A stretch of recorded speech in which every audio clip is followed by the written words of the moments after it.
السلام علیکم۔ آج ہم ڈسکس کریں گے کنکسٹ آف ایران کہ مسلمانوں نے کس طرح ایران کو فتح کیا تھا۔ اس سے پہلے ویڈیو نمبر 37 میں ڈسکس کر چکا ہوں کنکسٹ آف عراق کہ مسلمانوں نے کس طرح 636 میں عراق کو فتح کیا تھا۔ اس ویڈیو میں نے آپ کو بتایا تھا کہ آج کا جو ایران یا عراق والا علاقہ ہے تو یہاں پر ایک امپائر ہوا کرتا تھا جس کا نام تھا پرشین امپائر، لوگ اسے سسینٹ امپائر بھی کہتے ہیں۔ تو یہاں پر تھا پرشین امپائر جس کا ایمپرر یعنی جو رولر تھا، جو سربراہ تھا، جو ہیڈ تھا، وہ تھا یزدی گاٹ۔ تو اس ویڈیو میں یعنی کہ ویڈیو نمبر 37 میں نے آپ کو بتایا تھا کہ پرشین امپائر اور مسلمانوں کے درمیان اختلافات شروع ہوتے ہیں جب حضرت ابوبکر صدیق رضی اللہ تعالیٰ عنہ مسلمانوں کے خلیفہ تھے۔ لیکن یہ اختلافات پھر ایگریویٹ ہوتے ہیں جب حضرت ابوبکر صدیق رضی اللہ تعالیٰ عنہ کی ڈیتھ ہوتی ہے اور ان کے بعد جب عمر فاروق رضی اللہ تعالیٰ عنہ خلیفہ بنتے ہیں۔ تو ان سارے ریزنز کو میں کافی ڈیٹیل کے ساتھ ویڈیو نمبر 37 میں ڈسکس کر چکا ہوں۔ تو میں آپ کو سجیسٹ کروں گا کہ اگر آپ نے وہ ویڈیو ابھی تک دیکھی نہیں ہے تو سب سے پہلے آپ اس ویڈیو کو واچ کریں، اس کے بعد اس ویڈیو کو ضرور دیکھیں، کیونکہ یہ دونوں ویڈیوز میرے خیال میں انٹر لنکڈ ہے۔ تو اگر آپ اس ویڈیو نمبر 37 کو دیکھیں گے تو میرے خیال میں پھر آپ کو پوری طرح انڈرسٹینڈنگ ہوگی۔ اچھا، عمر فاروق رضی اللہ تعالیٰ عنہ کے ٹائم میں پھر اس طرح ہوتا ہے کہ پرشین امپائر اور مسلمانوں کے درمیان ایک جنگ ہوتی ہے جسے کہا جاتا ہے بیٹل آف قادسیہ، جنگی قادسیہ، جو ہوتی ہے 636 میں۔ بیٹل آف قادسیہ میں نے آپ کو بتایا تھا کہ حضرت عمر فاروق رضی اللہ تعالیٰ عنہ جو ہے وہ سعد بن ابی وقاص کو اپوائنٹ کرتے ہیں as a military commander of Muslims, اور ادھر یزدی گاٹ جو پرشین کا ایمپرر تھا تو وہ ان کا ایک جنرل تھا جس کا نام تھا رستم، تو رستم کو وہ اپوائنٹ کرتے ہیں as a military general of Persia, اور پھر مسلمان اور پرشیا کے درمیان جنگ ہوتی ہے 636 میں قادسیہ کے مقام پر، اور اسی وجہ سے بھی بیٹل آف قادسیہ یعنی کہ جنگی قادسیہ کہا جاتا ہے، کیونکہ جس جگہ پر یہ جنگ ہوئی تھی تو اس کا نام ہے قادسیہ۔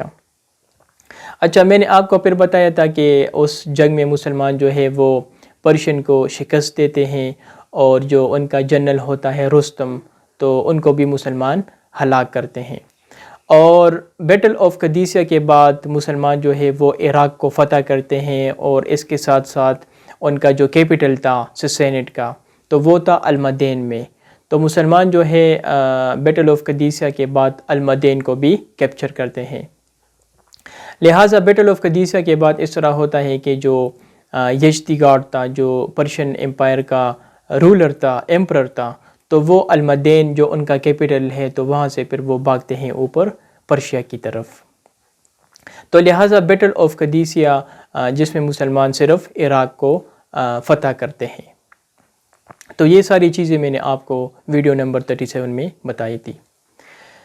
اچھا، جب بیٹل آف قادسیہ ہوتی ہے تو اس کے بعد ایڈمنسٹریشن کے بارے میں بھی میں نے آپ کو بتایا تھا کہ حضرت عمر فاروق رضی اللہ تعالیٰ عنہ وہاں پر اس طرح کرتے ہیں کہ 2 سٹیز اسٹیبلش کرتے ہیں، ایک تھا کوفہ اور ایک تھا بصرہ۔ اس کو بھی میں ایک سپریٹ ویڈیو میں ڈسکس کر چکا ہوں۔ اچھا، جب مسلمان عراق کو فتح کرتے ہیں تو اس کے بعد اس طرح ہوتا ہے کہ حضرت عمر فاروق رضی اللہ تعالیٰ عنہ فردر مسلمانوں کو منع کرتے ہیں، اور وہ ایک بین لگاتے ہیں فردر کنکسٹ کے اوپر کہ فردر آپ کنکسٹ نہیں کریں گے اوپر کی طرف۔ اور جب مسلمان عراق کو فتح کرتے ہیں تو اگر آپ میپ دیکھیں گے عراق اور ایران کا، تو عراق اور ایران کے درمیان بہت بڑے بڑے پہاڑ ہے، ایک رینج ہے جسے کہا جاتا ہے زگروس رینج۔ یہ بہت بڑے بڑے پہاڑ ہے، اور آپ کہہ سکتے ہیں کہ ایران اور عراق کے درمیان یہ ایک نیچرل باؤنڈری ہے۔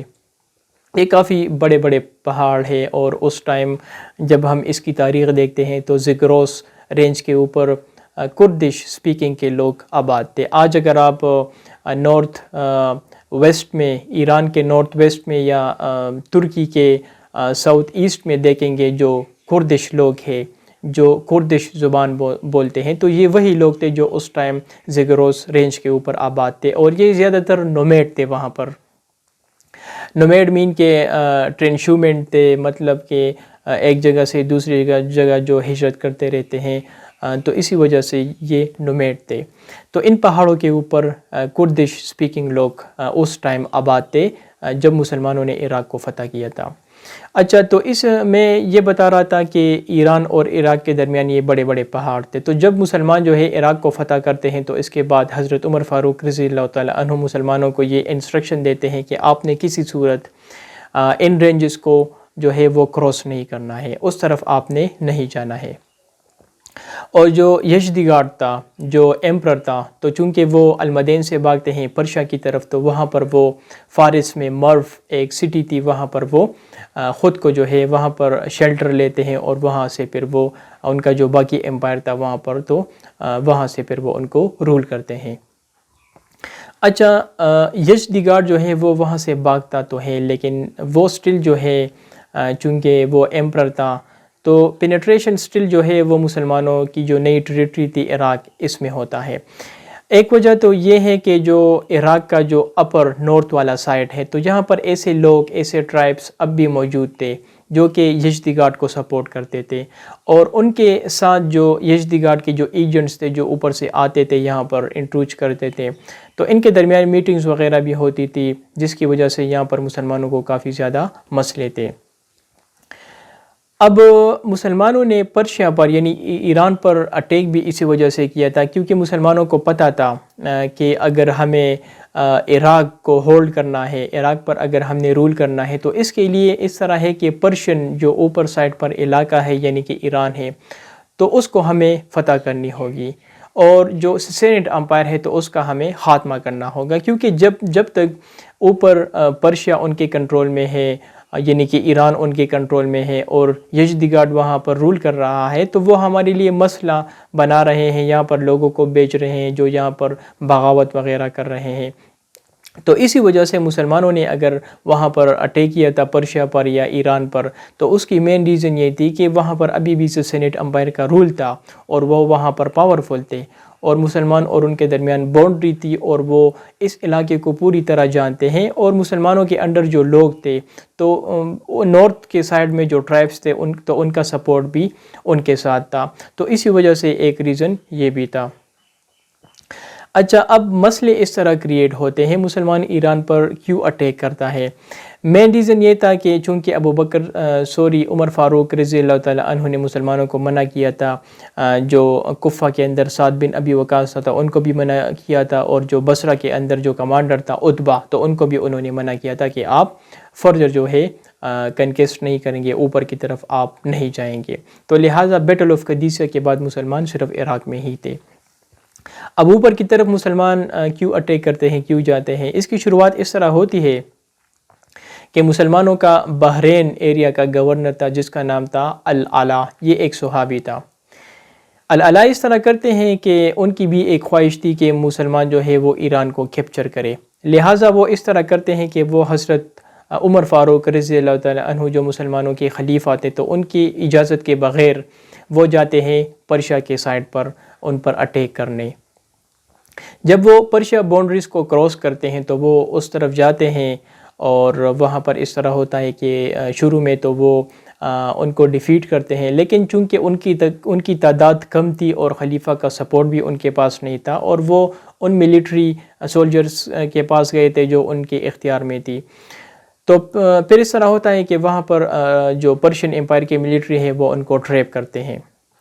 جب وہ ان کو ٹریپ کرتے ہیں اور ان کو جب یہ ریئلائز ہوتا ہے کہ اب تو ہماری جان خطرے میں ہے، تو وہ وہاں سے خلیفہ عمر فاروق رضی اللہ تعالیٰ عنہ کو پیغام بھیجتے ہیں کہ آپ ہماری مدد کے لیے آ جائیں۔ اب عمر فاروق رضی اللہ تعالیٰ عنہ جب یہ سنتے ہیں تو وہ کافی شاکڈ بھی ہوتے ہیں کہ how dare he went there without my permission, خلیفہ یہاں پر موجود ہے اور اتنی ایک بڑی ڈیسیجن العلا نے لی ہے جو صحابی تھے، اور وہ پرشین کے ٹریٹریز میں انٹر ہوئے ہیں۔ لہٰذا اس ٹائم عمر فاروق رضی اللہ تعالیٰ عنہ اس طرح کرتے ہیں کہ بصرہ جو کہ اس کے قریب ایک سٹی تھی مسلمانوں کی، وہاں جو صحابی تھا، کمانڈر تھے مسلمانوں کے، جس کا نام تھا عتبہ، تو ان کو وہ اجازت دیتے ہیں کہ آپ جائے وہاں پر ان کو ریسکیو کرے العلا کو۔ لہٰذا پھر اس طرح ہوتا ہے کہ تقریباً کچھ 10-12-13 ہزار ملٹری کے ساتھ عتبہ بصرہ سے روانہ ہوتے ہیں اور العلا ان کی مدد کے لیے وہ پرشا کی بارڈرز کو کراس کرتے ہیں۔ وہ جاتے ہیں وہاں پر، ان کو ریسکیو کرتے ہیں اور ان کو واپس لاتے ہیں بحرین۔ عمر فاروق رضی اللہ تعالیٰ عنہ اس طرح کرتے ہیں کہ وہ پھر ان کو سمنڈ کرتے ہیں اور پھر العلا کو وہ ڈسمس بھی کرتے ہیں ان گراؤنڈز پر کہ آپ نے کس طرح خلیفہ کی وہ کی وائلیشن کی، حکم کی وائلیشن کی، اور آپ نے اس ٹیریٹری کو جو ہے کراس کیا۔ اچھا، جب یہ مسئلہ حل ہوتا ہے تو اس کے بعد اس طرح ہوتا ہے کہ چونکہ مسلمان جو العلا تھا وہ ان کی ٹیریٹریز کو انہوں نے کراس کیا تھا، تو چونکہ وہ ان کو پرووک کرتے ہیں، ان کو اکساتے ہیں، تو وہاں پر ایک ایریا تھا جس کا نام ہے خوزستان۔ تو خوزستان کا ایک گورنر تھا جس کا نام تھا ہرمزان۔ ہرمزان اس طرح کرتے ہیں کہ وہ اس کو ایک وائلیشن سمجھتے ہیں اور وہ ایک ملٹری اکٹھا کرتے ہیں اور وہ مسلمانوں پر حملہ کرتے ہیں۔ جب وہ مارچ کرتے ہیں ٹورڈز عراق، تو خلیفہ عمر فاروق رضی اللہ تعالیٰ عنہ اگین عتبہ جو بصرہ میں کمانڈر تھے مسلمانوں کے، ان کو وہ حکم دیتے ہیں کہ آپ بھی ملٹری جو ہے وہ موبلائز کرے اور ان پر اٹیک کرے۔ تو ان کے درمیان جو ہے پھر جنگ ہوتی ہے خوزستان کے گورنر اور عتبہ کے درمیان، اور اس جنگ میں عتبہ جو ہے وہ ان کو ڈیفیٹ کرتے ہیں۔ ڈیفیٹ کرنے کے بعد ان کے درمیان ایک ٹروس ایگریمنٹ ہوتی ہے، فرینڈلی ایگریمنٹ ہوتی ہے کہ ہاں ہم بھی آپ کے ٹیریٹریز میں انٹر ہوئے تھے اور آپ بھی انٹر ہوئے، تو لہٰذا اس ایگریمنٹ کے انڈر جو ہے وہ اپنی ایریاز میں جاتے ہیں اور مسلمان اپنی ایریاز میں جاتے ہیں۔ لیکن اس کے بعد جو ہرمزان تھا وہ دوبارہ اس ٹریٹی کی وائلیشن کرتے ہیں اور دوبارہ مسلمانوں پر اٹیک کرتے ہیں۔ پھر جنگ ہوتی ہے، پھر ان کے درمیان ایک ٹریٹی ہوتی ہے، تقریباً کچھ 3 دفعہ یہ ٹریٹی کی وائلیشن کرتے ہیں۔ اچھا، پھر اس طرح ہوتا ہے کہ پھر یزدگارڈ جو ہے وہ اپنے ایجنٹس کو بیچتے ہیں نیچے جو عراق کا جو نارتھ سائڈ والا ایریا ہے، اور یہاں پر ان کے جو سپورٹرز تھے، جو ٹرائبس تھے جو ان کو سپورٹ کر رہے تھے، تو وہاں پر اپنے ایجنٹس بیچتے ہیں اور وہاں پر لوگ جو ہے وہ بغاوت کرتے ہیں اگینسٹ مسلم۔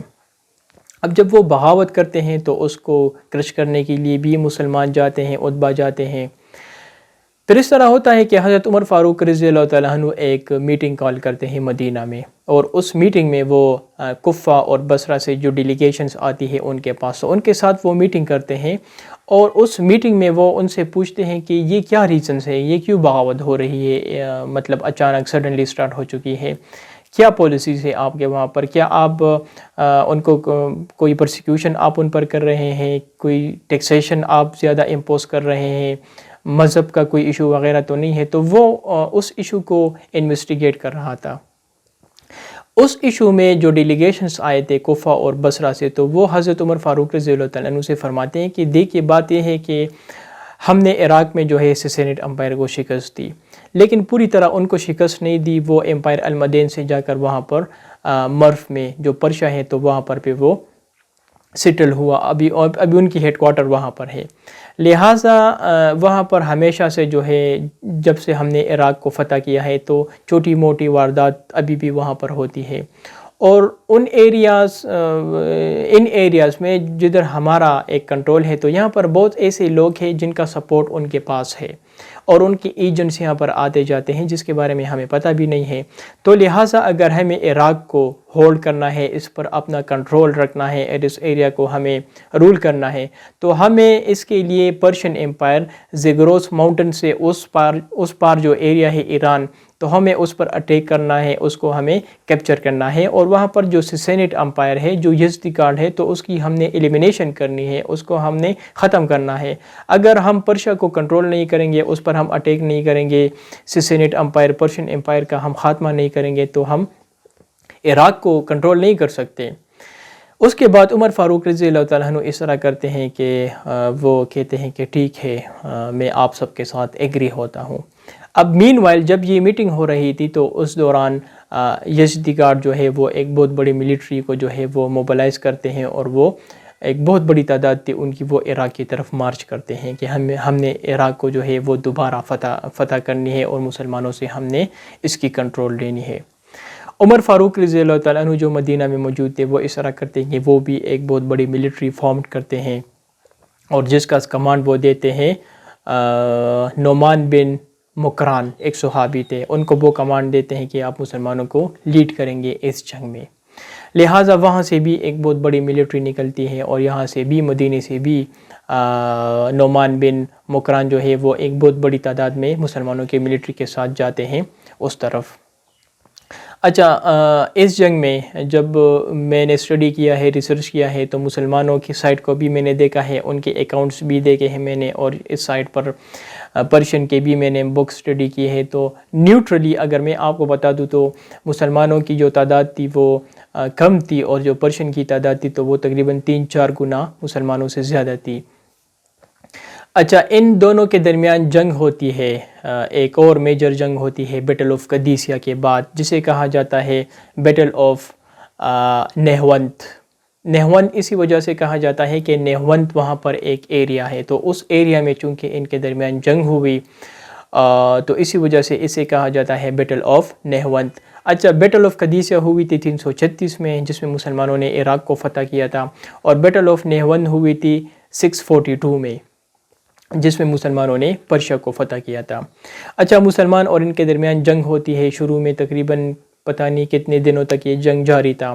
اور دونوں سائڈ پر کیجوالٹیز ہوتی ہے، مسلمانوں کی بھی بہت زیادہ لاسٹ ہوتی ہے اور پرشین کی بھی بہت زیادہ لاسٹ ہوتی ہے، لیکن اگر ریزلٹ کی بات کی جائے تو مسلمان آخر میں یہ جنگ جیتتے ہیں، اور بہت سارے ان کی کیجوالٹیز بھی ہوتی ہے پرشین کی، اور بہت سارے وہاں سے بھاگتے ہیں، ادھر ادھر ہوتے ہیں، اسکیٹر ہوتے ہیں بہت سارے۔ تو مسلمان جو ہے وہ بیٹل آف قادسیہ کے بعد بیٹل آف نہوند کو وہ اس میں وہ وکٹری حاصل کرتے ہیں اور ان کو وہ شکست دیتے ہیں۔ اور بیٹل آف نہوند کے ساتھ ساتھ مسلمان جو ہے ایران کو بھی فتح کرتے ہیں، آج کا جو ماڈرن ایران ہے جسے اس وقت پرشیا کہا جاتا تھا، تو اس کو بھی وہ فتح کرتے ہیں۔ اور اس کے ساتھ ساتھ بیٹل آف نہوند میں مسلمان جو ہے وہ سسینٹ امپائر یعنی پرشین امپائر کا وہ مکمل طور پر خاتمہ کرتے ہیں۔ یہ وہ امپائر تھا جو کئی سالوں سے یہاں پر آباد تھی، جس کی فاؤنڈیشن رکھی تھی سائرس دی گریٹ نے، اور تقریباً 550 BC میں ہوئی تھی، آج سے تقریباً کچھ 2500 سال پہلے انہوں نے اس کی وہ رکھی تھی، بنیاد رکھی تھی۔ تو مسلمان نے بیٹل آف نہوند میں وہ امپائر، پرشین امپائر جس کی بنیاد سائرس دی گریٹ نے رکھی تھی، تو اس کو مسلمان فائنلی ختم کرتے ہیں، اور اس کے بعد یہ امپائر مکمل طور پر ختم ہو جاتا ہے۔